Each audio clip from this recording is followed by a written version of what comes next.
네, 안녕하세요. 반갑습니다. 저는 서정대학교 유아교육과 교수로 있으면서 발달센터에서 발달 진단을 해주고 아이들 상담을 해주는 나이스유 강사 최현우입니다. 네, 오늘 도대체 알 수 없는 우리 손자녀 알아가기라는 주제를 가지고 여러분들하고 이야기를 나누러 왔는데요. 여러분들은 우리 손자녀에 대해서 좀 알고 계시나요? 네, 우리가 알 듯하면 모르겠고 또 우리가 좀 어떨 때는 도대체 얘가 왜 이러는지 모르겠는 그런 모습들을 많이 볼 텐데 오늘 이 시간이 우리 자녀를 좀 알아가는 그런 좋은 시간이 됐으면 좋겠습니다.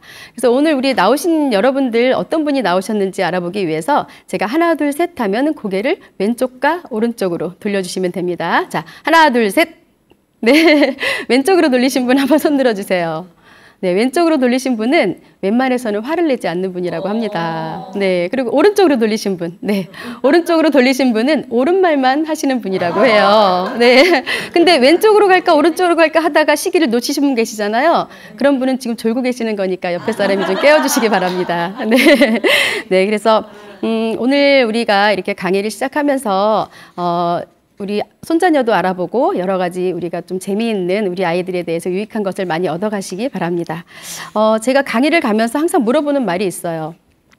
여러분은 어떤 자녀로 키우고 싶으신가요?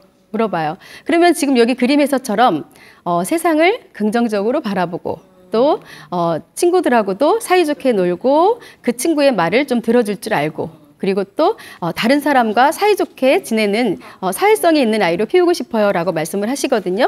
그래서 그 말을 한번 정리해 봤어요. 한번 다 같이 읽어볼까요? 세상을 긍정적으로 바라보고 타인의 말에 공감하고 긍정적인 인간관계 형성과 책임 있는 의사결정을 하고 타인과 잘 어울릴 줄 아는 아이. 이렇게 멋있는 아이를 어떻게 키워야 할까요? 네. 어떻게 하면 이렇게 멋있는 아이를 키울 수 있어요? 한번 알아보겠습니다. 네, 손자녀의 요구에 민감하게 반응하라입니다. 우리 아이가 태어나서 3살까지가 세상을 만나는 시기예요. 세상을 만나는 중요한 시기인데 이때 많은 사람들이 이야기를 해요.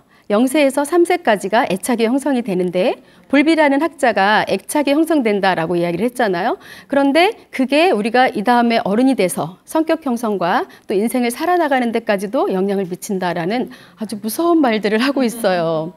그럼 안정애착이 형성되지 못한 우리 아이는 그럼 어떻게 해야 돼요? 그렇죠? 그래서 우리가 지금 이걸 알았기 때문에 이제부터라도 우리 손자녀는 내가 안정애착으로 한번 키워봐야 되겠다. 이런 생각을 한번 하시면서 한번 어떻게 하면 안정애착으로 키울 수 있을지 한번 알아보도록 하겠습니다. 제가 요걸 3가지로 정리를 했어요. 먼저 손자녀가 보내는 신호를 캐치하기. 또 아이 컨택을 하고 눈을 맞추고 대화를 많이 하면서 아이와 미소를 지어주기. 눈을 맞추고 미소를 지어주기예요. 그 다음에 자주 안아주기. 요 3가지만 잘 지킨다면 우리 아이가 안정애착으로 형성이 된다는 거예요. 쉽죠? 한번 해보겠습니다. 자, 그렇다면 우리 손녀가 보내는 신호는 어떤 거를 우는 거의 다 울음으로 표현하는데 그걸 어떻게 하면 알아볼 수가 있을까요? 제가 여기서 지금 아마 지금 아이를 막 키우시는 어머님들은 조금 부족할 수 있지만 여기 계시는 우리 조부모님들은 아마 잘 아실 거라고 생각을 해요. 제가 한번 퀴즈 하나 낼게요. 우리 아이가 손을 입에 넣고 손을 막 빨면서 고개를 막 두리번 거리면서 뭔가를 막 찾아요. 왜 그럴까요? 배고플 때.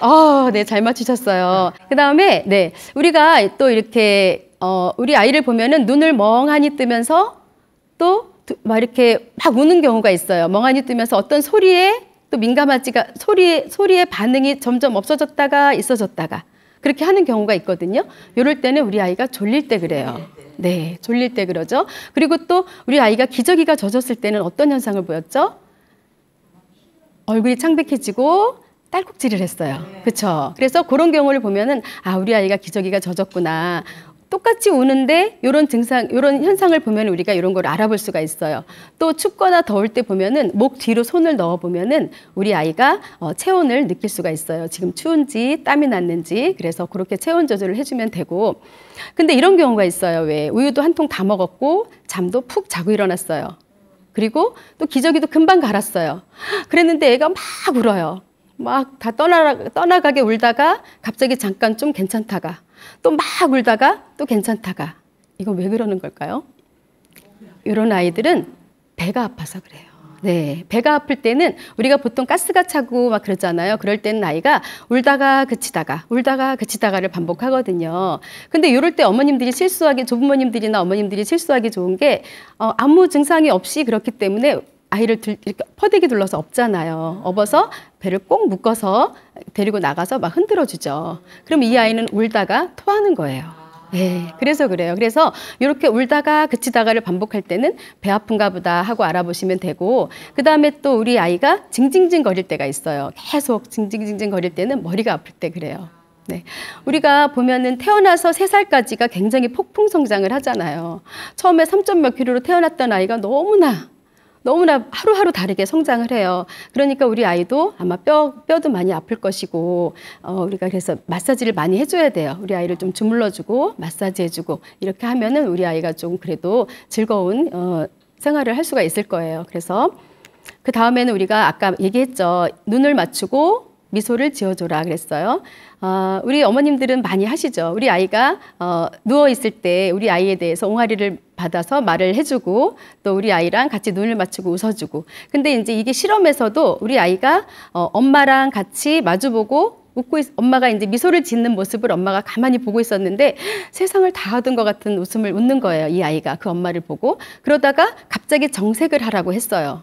엄마한테. 그래서 이 엄마가 갑자기 딱 정색을 했더니 이 아이가 분명히 엄마였잖아요. 조금 아까 같이 웃고 교감을 나눴던 엄마였는데 막 뒤로 이렇게 물러나는, 뒤로 이렇게 물러나려는 그러한 모습을 보인 거예요. 그래서 이렇게 우리 아이의 눈을 보고 미소를 지어주고 하는 거는 이 아이한테는 사랑받고 있다고 느끼고, 또 자존감이 형성되고 안정감을 느끼는 데 도움이 되지만, 우리 아이를 웃음 없이 바라본다거나 우리 아이에게 또 눈을 맞춰주지 않으면은 우리 아이는 발달이 또 지연되는 아이로 갈 수도 있어요.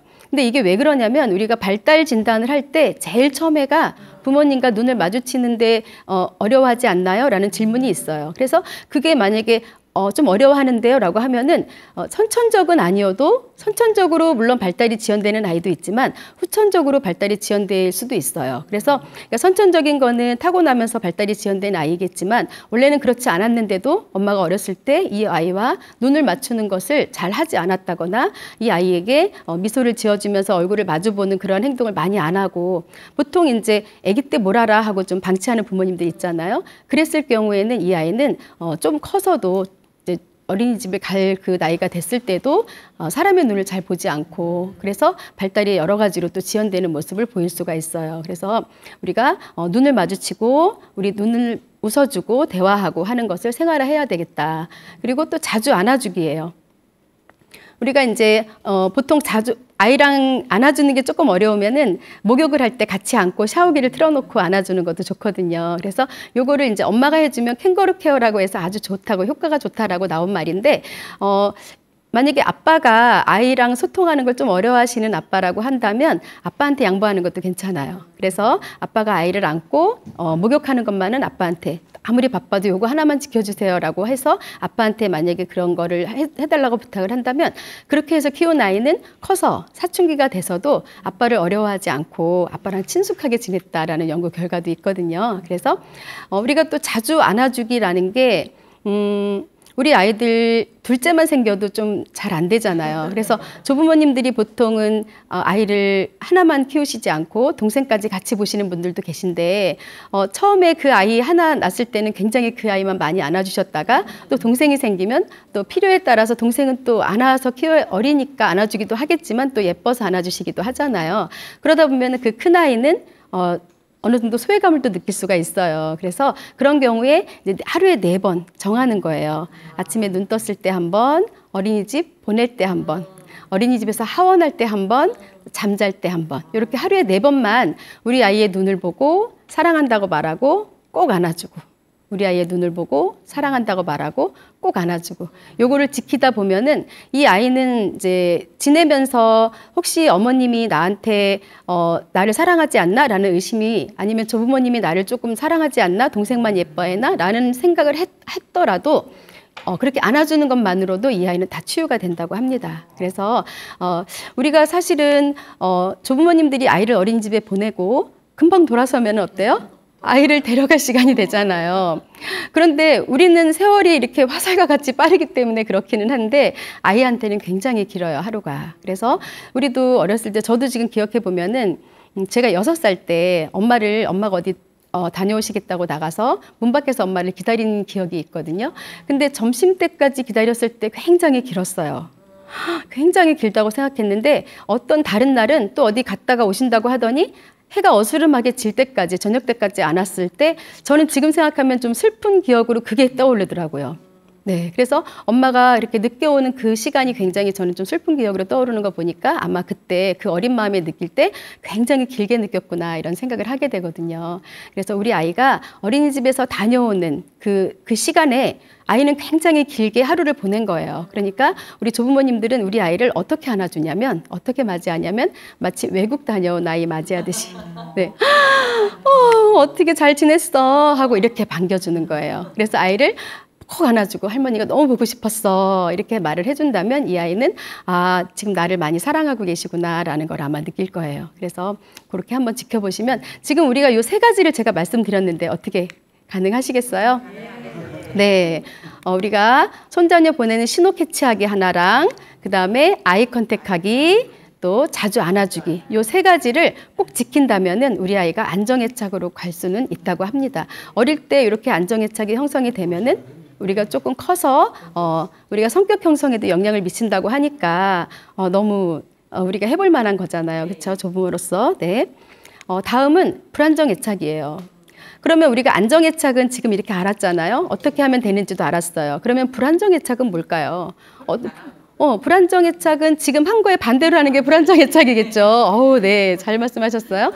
그런데 예를 들어서 기저귀가 젖었는데 엄마가 아무리 불러도 오지를 않아요. 근데 어떤 경우냐면 이런 경우 어머님이 우울증이 있어도 그래요. 산후우울증이 있어도 아이에 대해서 반응에 좀 무관심한 부모들도 있고 방임하고 방치하는 그런 부모들도 계시거든요. 그런데 그런 부모 밑에서 자란 아이들은 내가 지킬 사람은 나밖에 없구나라는 생각을 해요.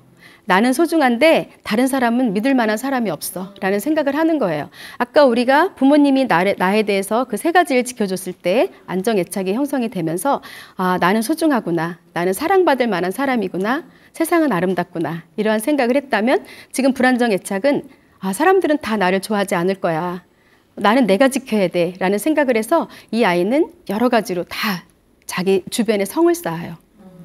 그래서 이게 불안정 애착이나 안정 애착이 우리가 어른이 돼서 성인이 돼서 연애 패턴과 결혼 패턴에까지 영향을 미치거든요. 근데 그렇게 봤을 때 불안정 애착이 형성된 아이는 만약에 이제 친구를 만나거나 연인을 만날 때 깊은 관계를 갖기가 힘들어하는 경우예요. 그리고 나는 혼자 있는 걸 좋아하고 그 사람이 나를 좋아한다고 해서 조금 간격을 좁혀보려고 하면은 거부하게 되는 거죠. 네, 그렇게 해서 우리 아이가 지금 이런 경우가 불안정 애착이고 불안정 애착 중에서도 또 불안 애착과 혼란형 애착이 있어요. 이거는 뭐냐면 우리가 불안형 애착은 부모님이 사랑을 줬다가 안 줬다가 하는 경우예요. 감정 기복이 심한 부모님 밑에서 자라서 어떨 때는 사랑을 주다가 어떨 때는 막 혼내다가 이렇게 좀 약간 불안하게 했을 때 이 아이는 불안형 애착이 되는데 이런 아이는 또 사람에 대해서 막 집착을 해요. 나는 중요하지 않고 상대가 중요한 거예요. 나는 아무렇게나 돼도 되고 상대가 소중하다라는 생각을 하면서 지내게 돼요. 그래서 내가 그 사람한테 모든 걸 맞춰주겠다고 생각을 하는 거죠. 예, 그런 자녀로 자랄 수가 있고 또 혼란형 애착은 뭐 폭력 가정이라든지 너무 부모님이 훈육이 너무 무서웠다든지 그런 경우에 이제 이런 아이가 생기는데 엄마를 너무 사랑하지만 아니면 부모님을 너무 사랑하지만 무서운 존재야 라는 게 나한테 갖춰져 있기 때문에 이 아이는 나도 소중하지 않고 다른 사람도 소중하지 않아요. 아까 이거 불안정 애착 같은 경우에는 나는 소중하지 않고 상대가 소중했잖아요. 그랬는데 이 혼란형 애착은 나도 소중하지 않고 상대도 소중하지가 않아요. 왜 그러냐면 내가 이렇게 맨날 혼나고 야단만 맞고 컸는데 나 같은 사람을 좋아하는 너도 참 별 볼 일 없겠다 이 생각을 하는 거예요. 이게 지금 보통 연애나 결혼 패턴, 양육 패턴에 계속 이렇게 돌아가고 있는 중이에요. 그래서 우리가 이것만 좀 안다면 우리가 어릴 때부터 애착이 잘 형성돼야 가장 중요한 시기가 태어나서 3살까지 그때가 잘 형성된 애착을 가지고 성인이 돼서도 이렇게 영향을 미치는데 이제 우리 조부모님들 아마 가만히 생각해 보면 나는 어느 유형인가 조금 알 수 있을 거예요. 그렇죠? 예, 그래서 이제 그렇게 우리 아이가 사회에 나가서 당당하고 나는 참 소중한 사람이야. 아마 나를 아무도 좋아하지 않고는 못 베길걸? 이런 마음으로 사는 멋진 아이로 키우고 싶잖아요. 예. 그런 아이가 되려면 우리가 아까 말씀드린 그 안정애착이 되도록 노력을 해줘야 되겠다. 그 얘기입니다. 그래서 우리 모두 다 노력하는 조부모님 되시기 바라고요. 시간이 흐르면 아이가 다 혼자 하게 되는 줄 알지만 사실은 그렇지 않아요. 우리 아이가 태어나서 1000번을 앉았다 일어났다를 해야 걷는다고 합니다. 1000번을 넘어져야 걸어요. 그런데 조부모님들은 누가 서둘러요? 아이가 걷는 거를? 어른들이 서두르잖아요. 예, 아이는 노력하고 있는 중이에요. 다 노력하고 있는 중이고 아이마다 발달의 그 기준이 좀 달라요. 어떤 아이는 좀 빨리 발달하고 어떤 아이는 좀 느리게 발달하는 거거든요. 그래서 이제 그런 것을 기질을 조금 알고 우리 아이의 특성을 좀 이해해서 우리가 너무 조급하게 생각하지 않으면 좋겠다. 그런 말씀을 좀 드리고 싶고요.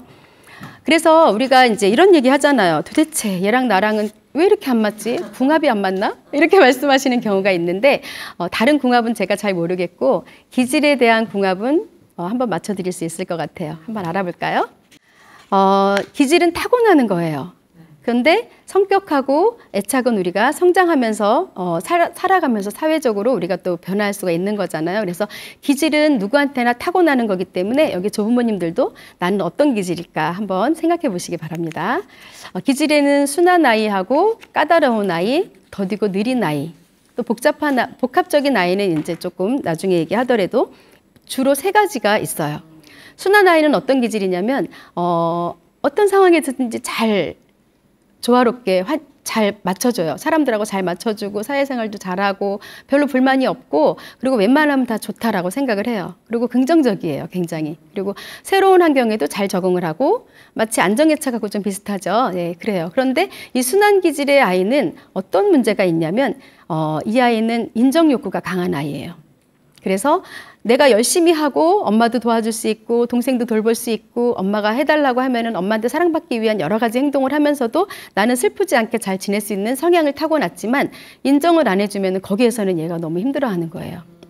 그렇기 때문에 우리 순한 기질의 아이는 그 아이가 뭘 잘했는지 조목조목 우리가 좀 생각했다가 잠들기 전에라도 꼭 얘기해 줘야 되고 평소에도 너는 참 이걸 정말 잘해.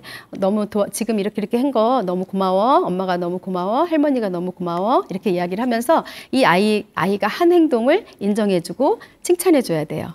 그것만 해주면 되고 그 다음에 이제 까다로운 아이의 경우인데 이 아이는 이제 여러 가지 생물학적 특징이 모두가 다 까다로워요. 자고 먹고 배변 활동하고 모든 게 다 까다로운 기질이에요. 그리고 어떤 변화를 좀 싫어하고 그래서 이런 아이 같은 경우에는 이제 자는 것도 밤에 자다 계속 깨고 조금만 빈반도라도 깨고 조금만 소리해도 깨요. 네, 굉장히 예민한 기질의 아이죠. 그래서 이런 아이들 같은 경우에는 이제 어머님이 업어서 재우잖아요. 그랬는데 변화가 싫어하니까 업어서 재웠다가 살짝 눕히려고 하면 어때요? 깨죠. 예, 그래서 보통 어머님들이 저는 아이는 둘은 못 키워요 라고 할 때는 보통 이렇게 까다로운 기질의 아이를 키웠을 경우가 그래요. 그런데 이런 아이는 이제 또 잘 키우면은 리더가 되는 아이들이 많아요. 보통 대통령이나 우리가 좋아하는 오은영 박사님도 까다로운 기질입니다. 네, 그래서 이렇게 까다로운 기질은 뭔가 정확하고 확실하고 자기 주관이 좀 있는 아이죠. 그래서 그러다 보니까 이제 아까 말씀드린 잠자는 거, 배변 활동하는 거, 또 이런 거는 좀 부족하지만 우리가 좀 잘 키우면 이 아이는 또 훌륭하게 키울 수도 있다. 이런 얘기를 좀 드리고 싶고요. 생물학적 그 특징 중에서도 우리가 또 먹는 것도 굉장히 우유도 한 10ml씩 조금 조금 자주 먹는다거나 이런 경우가 좀 있어요. 그래서 이런 아이는 패턴을 잘 봐서 뭐 4시간에 한 번 먹이라고 했다라고 해서 조금씩 먹는 아이를 4시간 시간 맞춰서 먹이려고 굳이 그렇게 하지는 않아도 된다. 그리고 이런 아이는 이제 예를 들어 조금 유치원 갈 나이가 되잖아요. 그러면은 미리 다음 단계를 미리 예견할 수 있게 좀 해줘야 돼요. 그러면은 좀 안정감을 느껴요. 뭔가 새로운 것에 바로바로 변화가 일어나는 걸 별로 안 좋아하기 때문에 이런 아이는 지금 만약에 시계를 볼 줄 안다면 30분 있다가 일어나야 돼 이렇게 말을 하지만 만약에 시계를 볼 줄 모른다면 김바늘이 육자에 가면은 우리 일어날 거야. 그래서 지금 이걸 정리하고 신발 신고 어린이집에 갈 거야. 이렇게 말을 해야 돼요.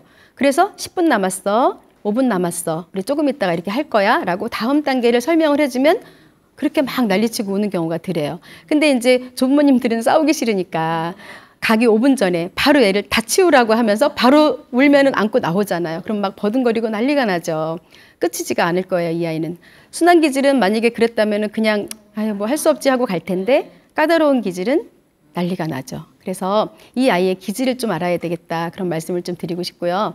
그리고 이제 이 아이 같은 경우에는 어린이집에 가서도 선생님도 다음 단계를 좀 예견할 수 있게 미리 말씀해 주시면 좋아요. 만약에 이제 다음에 체육 선생님이 오시면 우리가 자리를 이동해서 간식을 지금 먹고 있지만 체육실에 가서 체육을 할 거야 라고 미리미리 얘기해 준다면 이 아이는 좀 순조롭게 어린이집 생활도 할 수 있다. 그걸 좀 알아두셨으면 좋겠고요. 그 다음에 더디고 느린 아이예요. 근데 더디고 느린 아이는 발달이 느린 아이가 아니라 뭔가의 새로운 거에 적응하는데 좀 시간이 걸리는 아이예요. 신중한 거죠. 굉장히 신중하고 꼼꼼해요. 그래서 자기가 자신 있지 않으면 나서지 않아요. 만약에 누가 할 사람 했는데 자신이 없으면 손 안 들어요. 그러다가 친구가 한 3명 하는 걸 보고 나도 저 정도면 할 수 있어 라고 생각이 들 때 손을 드는 거예요. 근데 이제 보통 엄마들이 학교 참여, 부모 참여 수업 가가지고 얘기하잖아요. 너는 왜 손 안 드냐고. 그 아이는 속으로 계속 준비 중이었어요. 네, 그러니까 어머님이 너무 다그치지 마시고 그럴 때는 이 아이를 좀 기다려주는 게 중요하다. 더디고 느린 아이는 부모님이 좀 기다려줘야 돼요. 여기에서 제가 드리고 싶은 말씀이 이제 예를 들어서 아이는 느린 기질인데 조부모님이 까다로운 기질이에요. 까다로운 기질은 좀 급하시겠죠. 예, 그러다 보니까 이 아이가 신발을 신고 이제 하원할 때도 생각을 해요. 다른 친구가 신발 신는 걸 보면서 나도 저렇게 신발을 신고 찍찍이를 붙이고 일어나서 선생님한테 인사하고 이렇게 가야지. 속으로 생각을 했어요. 그런데 그 신발 신는 거를 얘는 맞춰서 신어야 되니까 계속 뜯었다 붙였다 하니까 조부모님은 어때요? 답답하니까 바로 다시 해서 신겨주고 빨리 인사하고 데리고 나가는 거예요. 그러면 이 아이는 또 나가면서 울죠. 그러면 물어봐요. 얘는 왜 집에 갈 때 이렇게 우는지 모르겠어요 라고 말씀을 하시거든요. 네. 요걸 안다면 말씀해 주실 수 있겠죠? 왜 우는지. 네. 그래서 만약에 이제 그런데 이 더디고 느린 아이가 까다로운 부모나 조부모님을 만났을 경우에는 이 아이는 너무 재촉하고 너무 만약에 이 아이에 대해서 너 누구 닮아서 그러니? 왜 그렇게 느리니? 뭐 어쩌게 이렇게 이 아이의 자꾸 불만을 얘기하다 보면은 이 아이는 자기의 자존감도 떨어질 뿐더러 자기가 뭔가 해낼 수 있는 그런 능력도 많이 부족하게 돼요. 그래서 이 아이는 좀 기다려줘야 된다는 거를 좀 명심하시고 지냈으면 좋겠습니다. 그 다음에는 우리가 영유아기에서는 18개월에서 36개월을 영유아기라고 하는데요. 사회정서를 통해서 인지, 신체, 정서가 고른 발달을 이루는 시기라고 했어요. 우리가 이제 명문가라고 혹시 들어보셨어요? 명문가. 네. 우리 가정이 명문가라면은 굉장히 굉장히 영광스러울 텐데요. 예, 근데 저가 아니고, 네, 송가네하고 민가네라는 가정이 소개가 됐어요. 그때 몇 년 전인가 SBS에서 명문가를 찾아서 이 명문가에서는 어떻게 자녀 교육을 했길래 명문들이 나왔을까 하는 거를 연구하기 위해서 그 팁을 주시겠다 해가지고 방송을 한번 한 적이 있었어요. 근데 이 송가네 가족은 어떤 가족이냐면 대대로 사법고시에 합격한 집안이에요. 네, 그리고 또 그 민가네라는 가족은 4대째 의사 출신이에요. 그래서 한번 물어봤어요. 도대체 어떤 비결이 있었을까라고 물어봤더니 그 송가네에서는 그 아버님이 혹시 명석한 두뇌를 물려줬을까라고 생각을 했는데 그거는 아니고 초등학교밖에 못 나오셨대요. 그 아버님이. 그래서 혼자서 열심히 공부하셔가지고 9급 공무원에 합격하신 거예요. 그래서 계속 책을 손에 놓지 않고 자녀에게 100마디의 말보다 한 번의 실천이 중요하다라는 가훈을 가지고 그 아이들을 지도했다고 해요. 그리고 또 민가네 같은 경우에는 이 아버님은 수백 통의 편지를 갖고 계시더래요. 그래서 이게 뭔가라고 봤더니 자녀들하고 계속 편지를 주고받은 거예요. 그래서 그 연결의 끈을 놓지 않고 아이들이 성장을 했어도 계속 편지를 주고받았는데 뭐 특별한 내용이 있나라고 봤더니 오늘 비 온다 우산 챙겨라 그리고 뭐 밥은 먹었니 잘 지내니 항상 아빠는 널 믿는다 이러한 말의 편지였어요. 그런데 어릴 때부터 성장할 때까지 계속 그거를 지켜오셨던 거죠. 그래서 우리가 명문가가 되는 비결을 말씀해 주셨는데 굉장히 지혜롭다라고 생각한 게 보통 우리가 양육은 엄마의 몫이다라고 생각하고 아버님들이 참여를 안 하던 시절이 참 많았는데 그때도 그렇게 아버님이 참여를 하셔서 보통 그렇게 된 경우에 보통 아버님들이 자녀의 문 밖에서 서성이고 들어가지 못하는 아버님들이 참 많으시잖아요. 아이들이 성장을 하게 되면. 근데 이 아버님은 어떻게 아시고 미리부터 그렇게 아빠의 교육이 중요하다는 걸 아시고 저렇게 훌륭한 교육을 하셨을까라는 생각을 하게 됐습니다. 그래서 우리 아이들에게는 엄마의 교육뿐 아니라 아빠의 교육이 아주 무척 중요하다라는 거를 좀 말씀드려보고 싶고요. 영유아기는 우리가 사회정서 학습을 배워야 되는 나이예요. 사회정서 학습이 뭐냐면 우리 예전에는 이렇게 대가족에서 살았잖아요. 할머니, 할아버지, 삼촌, 고모, 누나 이렇게 여러 가지 여러분들이 계시는 가족에서 살면서 그 사람들이 이 적절한 상황에서는 어떤 말을 하는지 또 이 말은 해도 되는지 안 되는지를 우리가 생활 속에서 배우고 살았는데 지금은 아이들이 전부 다 핵가족 세상이에요. 그래서 아침에 일어나서 어린이집에 가면은 저녁 때까지 어린이집에 있던지 아니면은 또 그 잠깐 조금 일찍 오는 시간이 있으면 학원을 가잖아요. 그래서 우리 아이가 그 사회정서 학습은 누구한테 배우냐면 가족이나 친구나 선생님한테 배워야 되는데 가족끼리 배울 수 있는 시간이 많이 부족한 거죠. 그래서 이게 지금 사회적 이슈로 떠오르면서 초등학교에 가서 실험을 했어요. 초등학교에서 인터뷰를 했는데 지난번에 우리 사회정서 학습이 떨어지는 아이가 마치 자폐나 ADHD가 있는 아이랑 비슷한 소견을 보였다라는 이야기가 있던 거예요. 왜 그러냐면 이 아이는 적절한 상황에 어떤 말을 할 줄 아는 그런 법을 배운 적이 없기 때문에 거의 대화가 있을 때 어떠한 상황에 적절한 대화를 잘 못하는 거예요. 그러다 보니까 그런 아이는 또 한번 말하기 시작하면 욱하고 친구랑 다툼이 일어난다든지 또 하지 말아야 될 말을 한다든지 또 그 상황에 적절하지 않은 말을 하면서 친구들과 트러블이 생긴다든지 이런 아이들이 좀 많았던 거예요. 그래서 우리가 사회정서 학습은 가정에서 아니면 안 되면 우리가 이렇게 프로그램을 통해서 배워야 되겠다라는 게 이슈가 되어서 지금 우리가 이제 보통 어린이집에서도 사회정서 학습을 어떤 상황을 통해서 상황을 만들어 놓고 이 상황에는 이런 말을 하는 거야 라고 알려주기도 하거든요.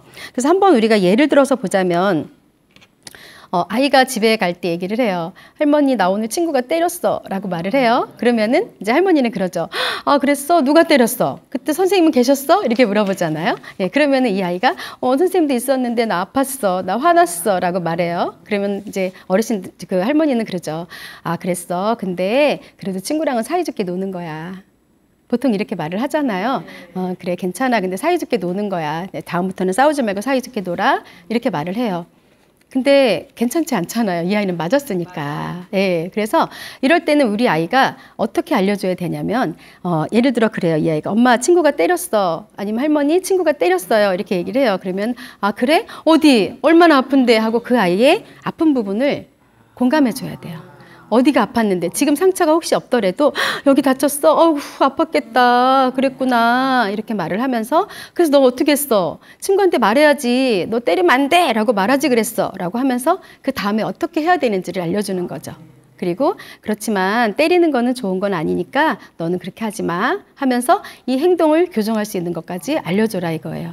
이게 이제 사회정서 학습에서 나오는 그런 이야기인데 우리가 이런 것조차도 우리 아이한테 적절한 상황에 무슨 말을 해야 될지를 알려주는 수업이 지금 많이 나오고 있어요. 그래서 지금 이제 또 가정에서도 많이 이루어져야 되는 거죠. 이런 것들을. 그래서 우리 긍정적인 상황을 학습함으로 해서 문제 행동을 또 해결해 나갈 수 있는 그런 아이들로 키워야 되겠다. 상황에 맞는 말과 행동을 연습한다. 이게 지금 정서행동 특성이고 사회정서 학습이라고 해요. 그래서 우리가 유아기는 나머지 인생을 좌우한대요. 지금 이렇게 배우는 기초적인 감정 조절 능력이 나머지 인생을 좌우한다고 했어요. 그래서 이렇게 중요한 시기이기 때문에 그래서 문제없는 청소년, 문제없는 어른이 되려면 이 사회정서 행동을 배워야 된다. 우리가 지금 이런 게 또 부족하다 보니까 청소년들이 혼자 있는 시간이 굉장히 많잖아요. 그래서 뭐 스마트폰이나 이런 것에 많이 노출돼 있고 하다 보니까 사람과의 관계에서 배워야 되는 것보다는 기계랑 소통하는 시간이 많아요. 그래서 어떠한 상황에 적절한 말을 해야 되는지 잘 몰라서 부모님들하고 같이 있는 시간에도 굉장히 어색한 시간들을 많이 보내잖아요. 청년기들이. 그래서 이런 것들도 이제 지금 우리가 가정에서 많이 대화를 많이 유도를 하면서 아이들에게 가정에서조차도 아까 말씀드린 민간의 송간의 아버님처럼 우리 아이와 소통을 하려고 노력을 한다면 우리 아이는 그래도 조금 지금보다는 훨씬 더 좋은 멋진 아이로 성장하지 않을까 그런 생각을 한번 해봅니다. 그래서 이제 또 우리가 사회적 지지가 양육자와 자녀가의 관계가 긍정적일 때, 뭐냐면 양육자라는 거는 조부모님도 될 수 있고 또 어머니도 될 수 있고 아버님도 될 수가 있죠. 양육자와 이 아이의 관계가 긍정적일 때, 또 양육자의 양육 효능감이 높을 때, 이럴 때는 이 아이가 친사회적으로 행동하고 공격적이지도 않고 위축되지 않고 또래 관계가 잘 어울릴 수 있다는 거예요. 이게 양육 효능감이 뭐냐면 이 조부모님들이 나는 이 아이를 좀 알아. 나는 잘 가르칠 수 있어. 내가 이 아이가 어느 정도의 애착인지도 알겠고 기질이 어떤지도 알겠고 그래서 나는 이 아이를 잘 키울 수 있어 라고 하는 그런 자신감이 양육 효능감이에요. 나는 잘할 수 있어. 그리고 또 잘했던 경험이 또 많았겠죠. 이 아이들을 키우면서 잘 키웠던 경력이 많은 조부모님들이 키울 때 양육 효능감이 높으신 거예요. 그러다 보니까 그러한 마음과 그러한 행동을 아이들한테 보여줬을 때 이 자녀들은 훨씬 더 친사회적으로 행동하고 공격적이지도 않고 위축되지도 않고 또 또래 관계에서 더 잘 생활할 수 있다라는 연구 결과가 있었습니다. 그래서 우리 아이가 만약에 사회성이 낮다면 부모님의 양육 태도를 한번 점검해 봐야 된다. 네, 그런 말입니다.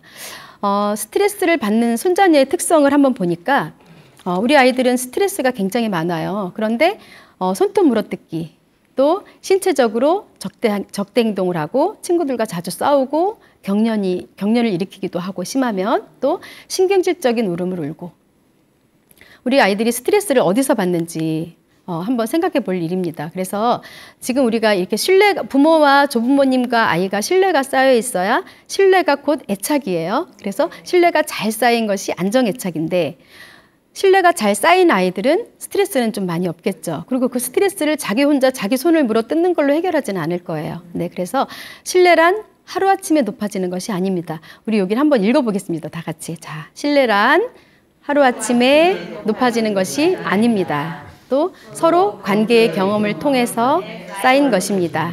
네, 신뢰도가 쌓였다고 지속되는 것도 아닙니다. 네, 신뢰도가 한번 쌓였다고 지속되는 건 아니에요. 여기에 911 법칙이라고 있어요. 9번 잘해도 한 번 잘못하면 한 번에 무너진다.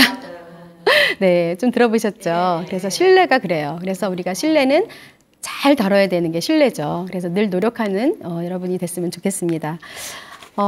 양치기 소년에 대해서 아시죠? 양치기 소년이 거짓말을 2번 해서 나중에는 진짜 늑대가 나타났을 때 도움을 받지 못했어요. 근데 저는 오늘 드리고 싶은 말씀이 지금 그거는 이제 그 어른들의 눈으로 바라본 양치기 소년이고 이 아이의 눈으로 바라본 양치기 소년을 한번 말씀드려 볼까 해요. 네, 이 양치기 소년은 너무 어리잖아요. 어린 아이를 늑대가 나타난다는 곳에 세웠어요. 그렇죠? 늑대가 나타난다고 하면서 울타리도 없는 곳에 울타리도 없는 곳에 이 아이를 세운 거예요. 양도 위험하고 아이도 위험해요. 그런데 어른들이 얘기했어요. 네가 언제든지 도움을 청하면 빨리 올라올 거야. 걱정하지 마 라고 말은 했겠죠. 그래서 얘는 혼자서 있었는데 늑대가 바로 안 나타났잖아요. 그래서 한참을 기다리다가 며칠이 지나도록 안 나타나니까 한번 심심해서 한번 해본 거예요. 내가 위험할 때 정말 날 도와줄까? 해서 늑대가 나타났다라고 소리를 질렀죠. 그랬더니 어때요? 어른들이 막 헐레벅떡 올라왔잖아요. 이 아이는 행복했어요. 아, 저렇게 많은 사람들이 나를 지켜주려고 올라오는구나, 나를 사랑하는구나 이렇게 생각을 했어요. 그래서 이제 기분이 좋아서 있었어요. 물론 어른들은 굉장히 화가 나서 내려가셨지만 이 아이는 기분이 좋았어요. 그래가지고 그 다음에 또 한 며칠이 지나도 또 늑대가 안 나타나는 거예요. 또 궁금해졌어요. 지금 이 상황을 잊어버린 건 아닐까? 내가 또 늑대가 나타났다고 소리 질러도 올까? 라고 생각을 해서 또 한 번 소리를 질렀잖아요. 그랬더니 또 올라왔죠.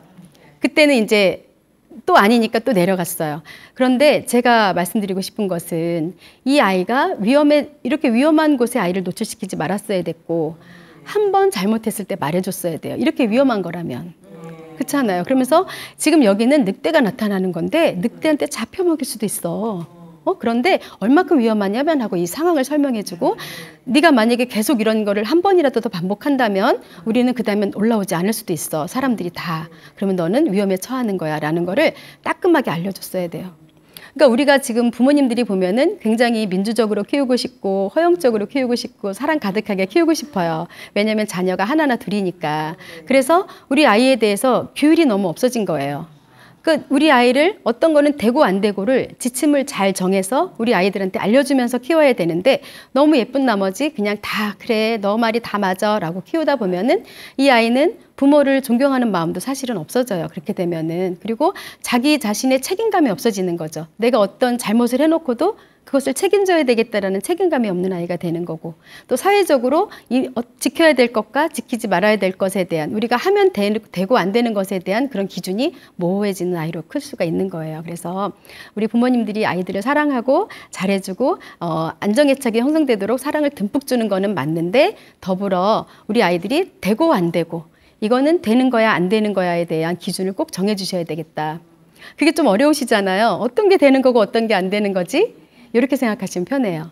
아이가 만약에 위험한 것을 가지고 있고 위험한 놀이를 해요. 칼을 가지고 놀려고 하고 높은 곳에서 뛰어내리려고 해요. 뜨거운 걸 만지려고 해요. 그거는 다 안 되잖아요. 할 거야 안 할 거야 물어볼 일이 아니라 안 된다고 해야 되잖아요. 그렇죠? 그래서 그런 것만 아니면 사회적으로 우리가 약간 죄를 짓는 것이 아니라면 우리 아이는 마음껏 뛰어놀 수 있도록 우리가 좀 허락해 줘야 됩니다. 그래서 그러한 기준, 사회생활을 할 때 우리 아이들이 다른 사람한테 피해를 주지 않는 선에서는 다른 거는 괜찮다. 이런 생각을 한번 하시면 좋겠고요. 손자녀가 하는 말에 긍정적인 대화는 무시하고 부정적인 대화는 반응 보이는 어르신들이 계시잖아요. 이게 어떤 경우냐면 우리 아이가 어린이집에서 이제 집에 가요. 그런데 이제 물어봐요. 어때? 오늘 재밌었어? 그래요. 얘는 동생은 할머니는 항상 동생을 안고 나는 걸어가라고 하는데 할머니가 이렇게 말하면 좋아할 줄 알았어요. 할머니 나 오늘 밥도 엄청 많이 먹고 선생님 말도 잘 들었어. 그랬더니 할머니 뭐라 그래요? 알았어 빨리 가서 손 씻고 간식 먹자. 이래요. 그러다가 그 다음에 이 아이가 다음 날은 친구랑 싸운 날이에요. 그래서 오늘 어땠어? 라고 물어봤더니 미니가 나를 때렸는데 그러니까 갑자기 집에 데려가더니 이 아이를 앞에 놓고 눈을 마주 보면서 미니가 어땠는데? 그때 선생님은 있었어 없었어? 라고 하면서 이 아이에 대해서 막 반응을 보이는 거예요. 그러면 이때 이렇게 나를 사랑한다고? 이 생각을 하는 거죠. 근데 딴 때 같으면 할머니랑 얘기 좀 하려 그러면 동생이 막 와요. 그러면 동생 보고 막 동생을 안아주기 바쁘셨던 할머니가 오늘은 동생 보고 막 들어가 있으래요. 잠깐 형하고 얘기 좀 해야 된다고 하면서 나한테 집중을 하는 거예요. 그러면 이 아이는 부정적인 대화에 반응을 보인 경우가 되기 때문에 계속 부정적인 말만 강화하게 돼요. 그래서 그 다음 날은 선생님이 간식을 줬는데 나는 작게 주고 다른 친구는 크게 줬어. 이런 말도 하게 되고 나는 예쁘게 쳐다보지 않았어. 이런 말을 계속 말을 늘려가는 거예요. 그럼 우리가 하루가 굉장히 긴데 이 아이는 그 하루 중에서 행복한 기억이 굉장히 많았을 텐데 우리 아이가 부정적인 생각 하나를 기억해내려고 애를 쓰겠죠. 그래서 그러다 보면 우리 아이의 하루는 또 우울한 하루가 될 수가 있으니까 우리 아이의 부정적인 대화는 차라리 그냥 선생님하고 상담을 하더라도 묻어놓고 잘한 거, 얘가 기쁘게 얘기했던 거를 막 칭찬해주면 이 아이는 오늘 하루 내가 감사할 일이 뭐가 있었지? 내가 즐거운 일이 뭐가 있었지? 이런 생각을 하는 아이가 될 겁니다. 네, 그래서 그것도 한번 기억해 주시면 좋겠고요. 또 잘못된 무관심이 있어요. 우리 아이가 울면은 방에 들어가서 울고 나오라 그러는 부모님이 계신데요. 그래서 왜 그렇게 하시냐 그랬더니 인터넷에 나왔대요. 우리 아이의 행동에 반응을 보이지 말라 그랬다고. 그래서 그거는 그게 아니라 아이를 무시하고 아이를 밀어내고 거부하고 이러한 표현을 하려는 게 아니라 아이가 하는 행동이 있잖아요. 예를 들어 울면서 막 자기가 뭐라고 말할 때 할머니가 언제 그랬어? 네가 그러니까 그렇지. 이렇게 말을 자꾸 맞받아주면은 이 아이는 계속 울음끝이 길어지잖아요. 그러다가 또 어린이집 선생님이 너 뭐라 그러겠다라고 말한다든지 친구들이 흉보겠다 이 말 한마디라도 하면은 이 아이는 또 이제 그렇게 자꾸 울음끝이 길어지니까 그 아이가 한 행동에 대해서는 그냥 조금 그냥 애가 혼자 이겨낼 수 있는 시간을 줘라 이 얘기지 이 아이를 완전히 냉랭하고 쌀쌀맞은 태도로 밀어내라는 건 아니에요. 아이들은 조부모님들의 표정과 말과 행동을 보고 사랑을 느낍니다. 우리 아이는 가슴속에 우리 조부모님들이 사랑을 가득 넣고 그냥 나는 사랑을 하고 있으니까 하고 말로는 퉁명스럽게 말을 한다면 이 아이는 그 사랑을 볼 줄을 몰라요. 아마 아기뿐이 아니라 어른도 마찬가지예요. 그래서 이 아이의 마음을 읽어줘야 돼요. 그래서 이 아이가 어떤 생각을 하고 있는지, 그래서 이 아이가 내가 지금 이렇게 말하면 섭섭할까 안 할까, 내 말이 사랑으로 느껴질까? 할머니가 너를 사랑하는 거야 라고 하면서 이 아이를 밀어내는 듯한 말을 한다면 이 아이는 그 밀어내는 듯한 말만 믿게 되니까 이렇게 해주시면 되겠죠. 할머니가 아까 야단친 거는 너가 그건 위험한 행동을 했기 때문이야. 그건 지금 네가 이렇게 막 울어도 할 수 없어. 다음에 또 그 시간이 그렇게 또 행동하면 할머니는 또 야단칠 거야. 그런데 알려주는 거야. 할머니는 널 여전히 사랑해. 이러한 말을 해주실 수 있어야 되고 이러한 말을 느끼게 행동을 해주시면 돼요. 그래서 방에 들어가서 혼자 울고 와라가 아니라 만약에 운다면 옆에는 있어주되 할머니는 반응하지 않고 있다가 한마디 조금 진정될 때 한마디 하는 거죠. 근데 그거는 너가 잘못했잖아. 그래서 할머니가 알려주려고 얘기한 거지. 그렇게 섭섭했어? 이렇게 한마디 하면서 그렇지만 네가 또 그 행동을 한다면 할머니는 또 야단칠 수밖에 없어. 이렇게 얘기하면서 그렇다고 할머니가 널 사랑하지 않아서 그 말 한 건 아니야. 울음이 좀 그치면 다시 얘기하자. 이렇게 하면은 이 아이는 계속 울다가 좀 서서히 잦아들면서도 할머니의 말을, 조부모님들의 말을 기억할 거예요. 네, 그래서 우리가 조부모님들이 조금만 노력하면 우리 아이는 크게 달라진다라는 이러한 이치를 좀 아시고 우리가 한번 노력하는 조부모님 되시기 바랍니다.